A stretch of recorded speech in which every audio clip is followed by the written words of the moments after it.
Hello, এখন health issue চ্যানেলের একটা গুরুত্বপূর্ণ রোগ প্রতিকার সম্পর্কে আলোচনা করছি।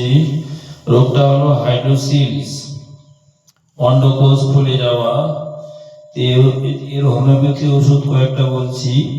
প্রথম ওষুধটার নাম হলো ক্লেমেটিস ক্লেমেটিস ইরেক্টা।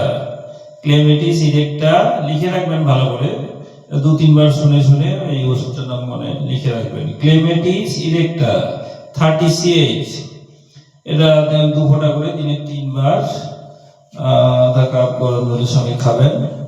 আরেকটা ওষুধ বলছি ক্যালকেরিয়া আয়োড। মনে রাখবেন, ক্যালকেরিয়া আয়োড 30 CH, এটা ওই একইভাবে 2 ফোঁটা করে দিনে 3 বার খাবেন।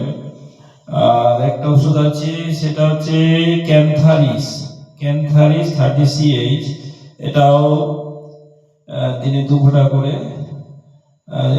ডিরেক্টলি অন টাং, জিভের মধ্যে 2 ফোঁটা করে দিয়ে খাবেন। তো এই ওষুধগুলোই কাজে লাগবে। তাছাড়া আরো অন্যান্য ওষুধ আছে, আপাতত এই 3টা ওষুধ বললাম, এগুলো খেয়ে দেখুন তো কতটা কাজে লাগে। তবে তবে সব থেকে ইফেক্টিভ ওষুধ হচ্ছে ক্লেমেটিস ইরেক্টা। ঠিক আছে, এটাই খেয়ে দেখুন তো, এটাতে কাজ হবেই। Thank you.